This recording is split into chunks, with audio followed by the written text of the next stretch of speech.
literatura e um povo. A literatura e a favela. A periferia brasileira. Em qual altura conseguiria chegar a literatura daqueles que vêm debaixo da pirâmide social?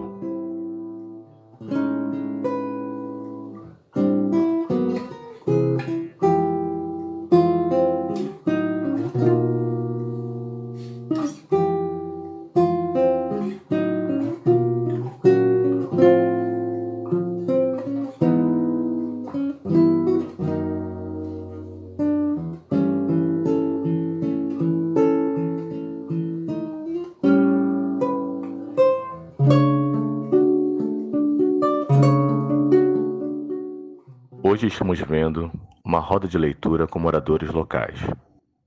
Ali se encontram 4 escritores que estão estreando na escrita do romance. Após viverem uma residência literária de 8 meses, agora eles têm essas pessoas, moradoras de Manguinhos, lhes fazendo a crítica às suas obras ainda em progresso. São as sessões literárias de Manguinhos. Os escritores ainda terão mais 3 meses de escrita.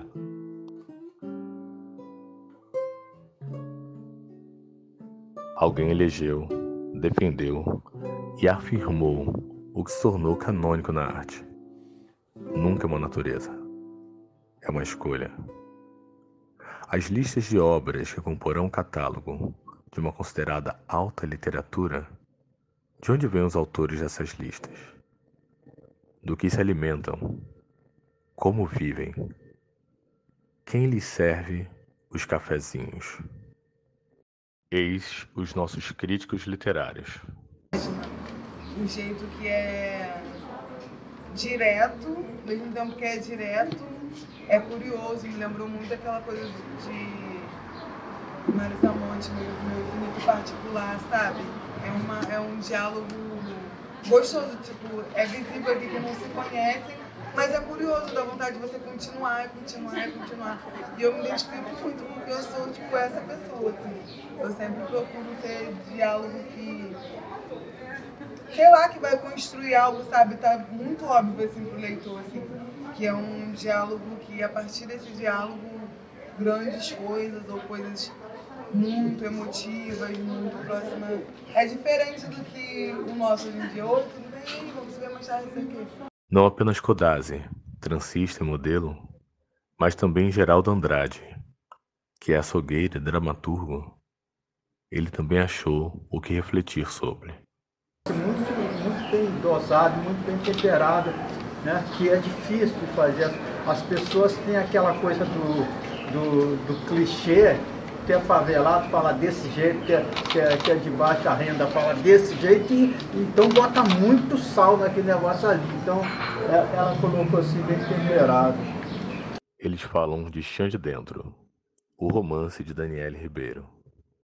Me botei como cavalo disso para que essa história voltasse a partir de coisas que eu vivi ou não, porque Chão talvez seja uma primeira tentativa, talvez Chão seja um lugar que eu tenha vontade de conhecer, talvez Chão seja um lugar que eu já tive, talvez Chão de Dentro seja uma pessoa que passou pela minha vida, ou talvez Chão de Dentro seja uma pessoa que eu estou esperando. Qualquer que seja ela. Então, esse texto, esse lugar para mim, é mais uma tentativa de vivência, de sobrevivência nisso aí que a gente está tentando viver e sobreviver. É uma tentativa. Estamos falando da possibilidade da literatura não apenas dobrar a esquina, mas talvez ficar um pouco nela, se fazendo parte da paisagem, pegando poeira, tossindo poeira, e sendo parte da rua. Um dia, no futuro, alguém poderá olhar para trás e perguntar, em paráfrase involuntária: eram escritores os sujeitos da periferia? Me incomoda muito no dia a dia as relações de trabalho, como as coisas funcionam para o trabalhar e para mim enquanto trabalhador, e eu acho que Ali na literatura é o espaço que eu tenho liberdade para botar para fora o que eu quiser, o que eu não posso falar na reunião de trabalho. Então, foi fundamental para mim ter essa vivência de trabalhador na hora de escrever essa literatura. O que é a favelofagia? Bom, eu conhecia o conceito e o arcabouço teórico a partir da Mariane, que já tinha me mostrado, falei, ó, que foda isso daqui e tal, a iniciativa que tá rolando lá em Manguinhos e tal. Eu já simpatizava muito e achava foda pegar esse conceito do Oswald e transformar numa parada para periferia, para favela e etc. Bom, eu não sou de favela, né? Mas sou de periferia, uma periferia da periferia, eu costumo falar com a Mariane. Sou da Baixada. Da merda lá não sai nem no jornal, no RJTV. A favela aqui, pelo menos, tem essa repercussão. Então, me sinto muito contemplado com esse conceito de favelofagia, apesar de não morar numa favela e nunca ter vivido numa favela. E fiquei orgulhoso de participar de ser visto como escritor que produzia uma literatura que poderia ser encaixada nesse conceito, nesse arcabouço. Foi satisfatório e fiquei feliz também. A personagem. Quem é a protagonista de uma história brasileira? O que ela faz para trabalhar? Trabalha? Segue a palavra com Rafael Simeão, autor de Carniça. Ele é um entregador de delivery, né? Ele está um entregador de delivery, de plataformas que acolhem pedidos de comida, né? Na maioria das vezes, de refeições. Ele é o protagonista, a história é meio que ele é a linha condutora, mas eu consigo ver isso mais como um romance da família, que é como eu escrevi nesse resumo meu aí. É uma família de uma mãe, que se chama Vida, o irmão dele, que se chama Rony, e esse protagonista é entregador que eu não nomeio, preferi não fazer isso. E aí são as relações desses três personagens entre si, uma dinâmica de família de mãe com 2 filhos que já são mais velhos, e aí ele vai meio que se tornando uma máquina de fazer entregas e tal, e se afeiçoa a essa possibilidade, começa a ganhar um bom dinheiro. E a mãe sempre ali, tu vai ficar com isso, você se formou, como é que você vai pagar o financiamento lá do FIES? Quando eu me deparei com a questão dos entregadores, começou um tanto de farmácia dentro da própria favela. Pois é. Na bicicleta, assim. Como é importante com qualquer outra profissão e que não tem tanto valor como muitas das profissões, principalmente dos moradores de favela. O quanto é importante, né? Se um gari para, como é que seria parar vocês? Principalmente nesse momento da pandemia, que a gente precisava diminuir a circulação das pessoas e outras não podiam sair de casa mesmo. As pessoas idosas não podiam sair. Vocês chegam para esse momento, né? Valorizando. Isso ficou muito na minha cabeça, assim, porque é muito diferente quando a gente faz entrega dentro da favela e quando a gente faz entrega fora da favela. Eu fazia entrega no Norte Shopping, por exemplo. Era um dos lugares mais longe, assim. E é só um Norte Shopping, sabe? Mas quando você está no lugar de entregador e você entra em certos ambientes, você vê que é diferente. Quem é você na fila do pão? Essa pergunta, hoje uma expressão corriqueira, ela trata do tipo de distinção social que alguém possui. O quanto deixamos de ser o sujeito comum e acumulamos de prestígio. Quando advindo da classe trabalhadora, quando negro, o sujeito comum invariavelmente aparece estereotipado na personagem de ficção. Talvez, e apenas talvez, nos falte saber o nome dos sujeitos comuns para que eles se tornem indivíduos e menos generalizações. Eu já tinha uma ideia inicial do que eu ia fazer e eu fui pensando em nomes que tivessem a ver com o destino das pessoas. Então, eu acho que essa pessoa é um trabalhador de um lugar tal e ele se relaciona assim com a vida. E aí, que nome é esse para dar esse destino dessa pessoa? E aí eu começava a pensar uns nomes, eu ia atrás do significado desses nomes. E eu gosto muito dos nomes compostos, né? Então, quase todo mundo ali tem um nome composto. E aí, a partir daí, eu fui enchendo a vida dessas pessoas e suas particularidades e a personalidade delas. Então, eu sempre começo pelo nome, porque eu acho que faz parte de um dos destinos que a gente tem, a pessoa ter, se foi a mãe, quem amadrinhou a gente ali quando nasceu. Se você se chama Daniele, porque o seu nome vem de algum lugar e isso incorpora aí com o seu manejo de vida. Então eu comecei assim, fazendo uma lista de pessoas que eu queria contar a história delas. O escritor que não é burguês. Essa novidade. O escritor que se forjou nas periferias, ou nos subúrbios, ou nos morros. Ele teria quais contribuições a dar para o romance em sua forma? Diferente do autor trabalhador, o trabalhador autor, ele teria o que transparecer na própria literatura? Porque eu escrevo no fluxo da vida, né? Então, estou escrevendo aqui, sentado aí nesse sofazinho e tal. De repente vem o sol da tarde rasgando aqui. E eu sou muito calorento, né? Então não consigo produzir nada com calor. Eu preciso esperar o sol baixar. Aí à noite, né, quando está um pouco mais fresco, eu volto a escrever.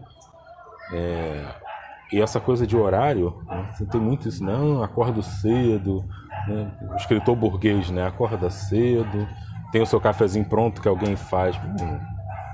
Acorda a hora que eu acordar, porque à noite às vezes deu uma insônia, porque tem uma parada na cabeça, e aí a hora que eu consigo sentar, aí quando eu sento, escrevo um parágrafo, tenho que levantar, fazer o almoço, e levar, buscar a criança na escola, e aí quebra o ritmo todo, e aí de repente tá ali fluindo, aí vem a sinfonia dos cachorros aqui, o latido, ligam a broca, e aí eu ponho uma música, aí o vizinho põe uma música mais alta, aí eu aumento a música, e é o caos, e eu gosto do silêncio. Silêncio é algo que para mim é sagrado, de verdade. Se tem uma coisa sagrada para mim é o silêncio. Mas eu acho que de alguma maneira produzir no caos também é interessante, né? Porque a vida é o caos, né? Então, produzindo silêncio é muito melhor, muito confortável, mas a vida não é feita de silêncios. Talvez de pausas, de intervalos, de brechas. Mas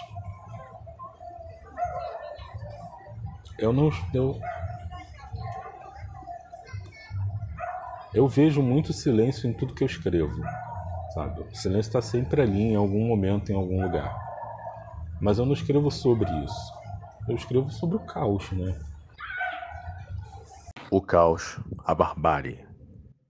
A experiência brasileira como caótica. E muito marcada por episódios das barbaridades que acometem a vida dos mais pobres. É trágico. É revoltante. Mas não é determinante sobre como a vida da classe trabalhadora opera. Se o menino é o pai do homem, como escreveu Machado de Assis, há homens na experiência popular que tiveram sorte. Não sei se eu posso especificar a idade, mas eu olho para a criança que eu fui, eu imagino um moleque de 8 anos, 10 anos no máximo, assim. E eu tive uma infância feliz, assim. E de alguma maneira eu estive alheio a uma porrada de problemas que aconteciam, mas eu estava ali vivendo, e aquilo ali era a realidade. Então eu não tinha parâmetros de comparação. Eu não sabia que vida diferente daquela poderia existir. Então eu vivia, sabe? E aí as memórias que eu tenho disso são memórias felizes, né? Um moleque descalço, jogando bola, correndo o morro inteiro, cortando o pé no caco de vidro, arrancando e seguindo, porque, porra, o que é um corte no pé? Entendeu? Aí no dia seguinte vai sentindo, cai, torce o braço, continua jogando bola. No dia seguinte, acho que tá incomodando. Aí vai ao hospital, volta com um gesso daqui e aqui. Era isso, essa era a infância. Né? E não existia medo, né? Não tinha. Na vida adulta a gente tem medo de uma porrada de coisa, mas na infância não tinha. O lugar onde se vive. Uma literatura que nos alcança a favela. Está também no livro de Daniel, Tudo que Prometi Ser. O que, afinal de contas, alcançamos na ficção sobre a favela? A estereotipia ou cores inesperadas? Você consegue imaginar cenas, entendeu? E é muito bom quando você pega um livro e você consegue imaginar como um filme, assim. Não se sentir perdido, se sentir realmente dentro daquela história. E aí eu consigo imaginar uma favela de roça, tipo Baixada, tipo Jardim Catarina em São Gonçalo, sabe? Que é, tipo, nos tempos atuais, mas ainda não tem uma estrutura tão grande, assim. Eu viajando, lendo e imaginando na minha cabeça, eu imaginei esse tipo de estética de lugar, porque eu acho que tem diferença, né? Tipo, Parque União tem vários bares, assim, igual bares de Zona Sul, assim. Tem muitos beijos, aquelas coisas tudo. E aí não, tipo, especificando, eu me volto com uma favela, tipo, Nova Sepetiba, Nova Iguaçu, Baixada, sabe? Aquela coisa assim, meio asfalto ali e tal. Estamos no terreno do que for leve, mas tratamos de territorialidades áridas. A vida do sujeito comum e economicamente empobrecido, ela tem seus corres, e suas questões existenciais, e seus pensamentos interiores, os seus tropeços e os dos seus. E o seu riso. Uma literatura sensível à luta de classes pode sorrir? A favelofagia incentiva ou desobriga o escritor das asperezas? Nunca me passou pela cabeça escrever com elementos de humor. Escrevendo esse livro, eu percebi que em algum momento ou outro tinha alguma coisa já, mas jamais pensei, porque o que me motiva a escrever são as durezas, as asperezas do cotidiano. Acho que foi o mais baseado em vivências próprias do livro, em histórias sobretudo da família por parte da minha mãe, que é uma família negra e tal, e essas visitas de domingo aconteciam, eram recorrentes e tal. E foi um prazer botar isso, transformar isso em literatura. Foi satisfatório dar uma forma para as coisas que eu vivi assim mais de perto e ver que ficou bom, ficou maneiro. Eu acho muito difícil, porque o riso, o jocoso, o deboche, a ironia, as piadas que orbitam, né, em volta de mim e que nascem de mim, elas são muito espontâneas, né? Então esse lugar do cirúrgico, assim, na hora de escrever eu tive uma dificuldade, porque você ficar pensando ali, né, numa coisa engraçada, numa resposta, e eu ficava fazendo isso em voz alta, ficava imaginando aquela pessoa falando aquilo para outra e a outra devolvendo, e às vezes eu ria e eu perdi o timing de escrever.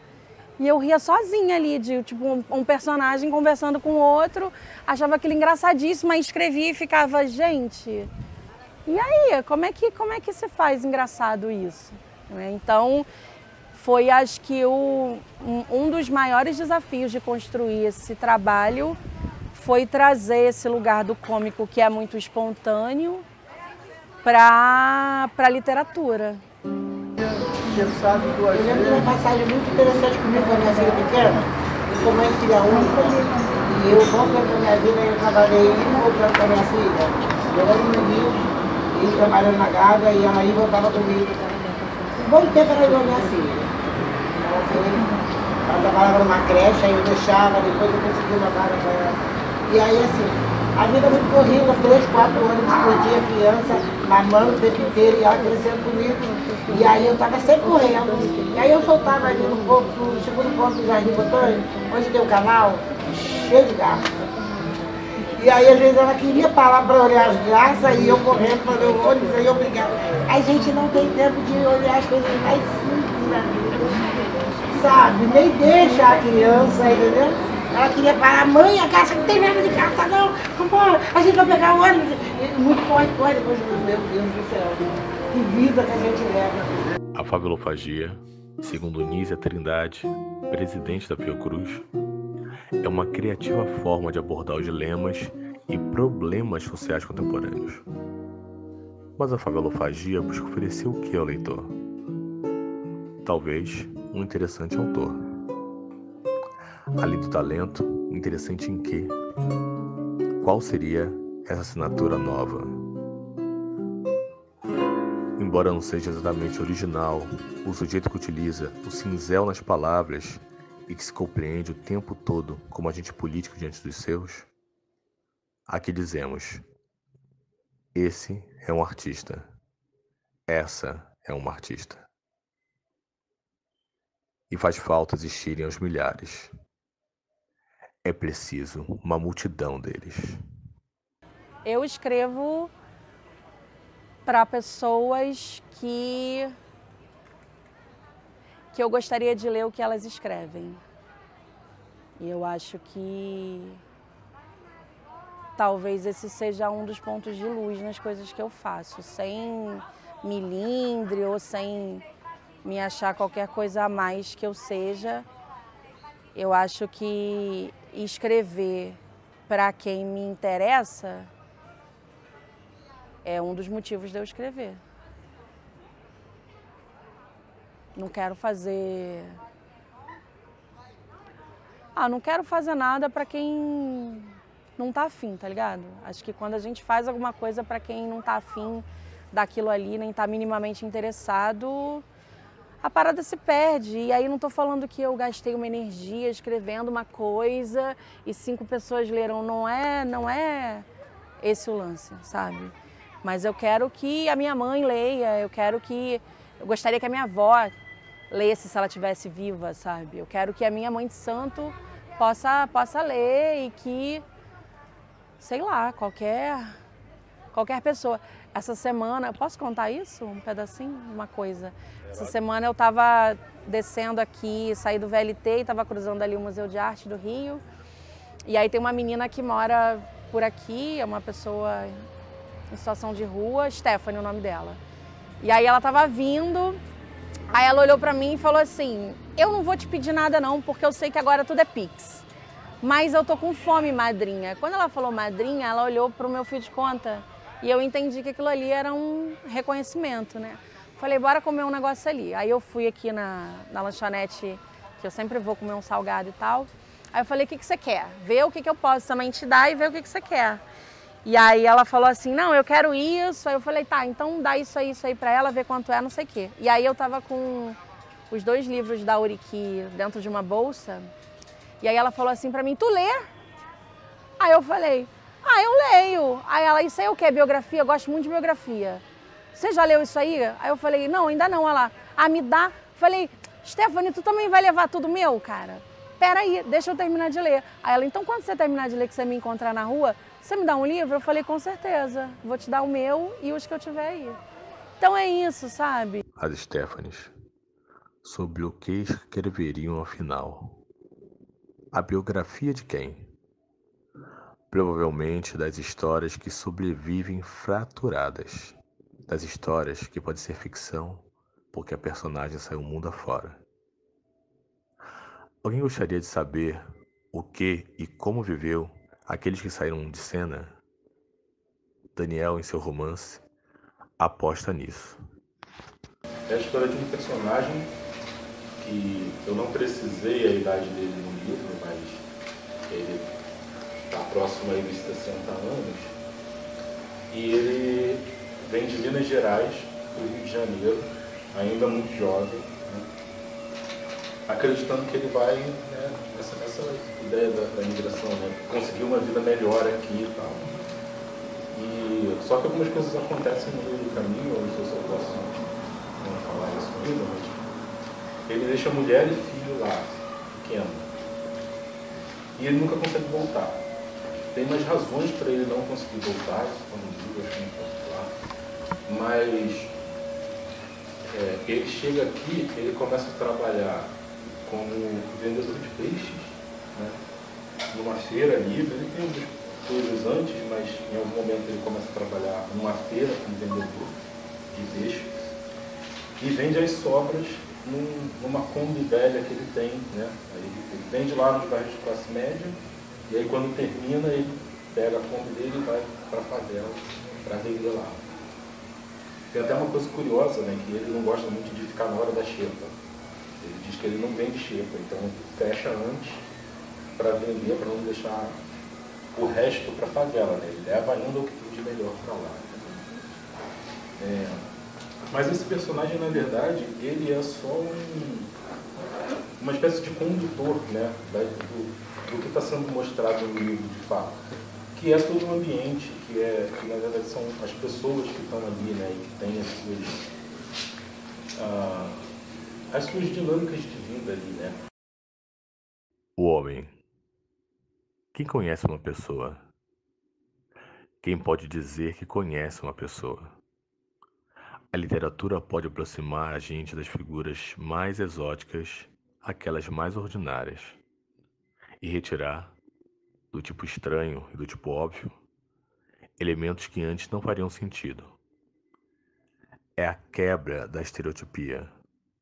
É a viagem, de fato, para perto de alguém.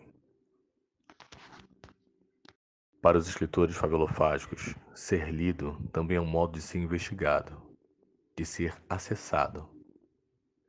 E quem os lerá? Sabe, eu não vou falar diferente porque é um doutor e porque é o cara ali que me abre a cerveja, sabe? Não tem essa distinção. Talvez por isso que eu esteja escrevendo. Eu amo um artista. Quem nunca amou um artista? E aqueles que vieram de São João de Meriti, do Morro do Encontro, de Nova Iguaçu, são também amáveis? Perguntamos a eles o que diriam para alguém de seu interesse amoroso sobre esses romances que escreveram. Pô, vai ser publicado. Vai, lê meu livro, vai ser publicado. Passei muito tempão escrevendo isso aí, tem umas histórias maneiras, tu vai me conhecer um pouco melhor enquanto tu lê isso. E vai ser publicado, vai sair. Aí eu ia falar, fica comigo e depois lê meu livro, porque se o livro for uma merda, aí de repente a gente não se pega, né? Então é isso, eu acho que eu ia dizer, me beija e depois leia o meu livro. E se você quiser me conhecer de verdade, você vai me conhecer pela minha literatura. Você pode acreditar em tudo que eu escrevo, mais do que nas coisas que eu digo. O que eu digo hoje, amanhã eu posso mudar de ideia. Mas o que eu escrevi ali é o que eu estou pensando há muito tempo.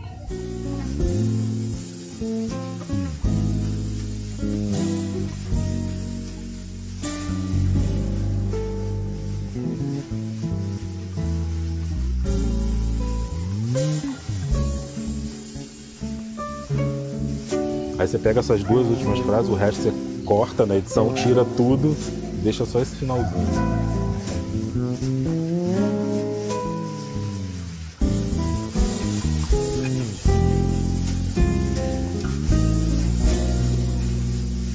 Thank you.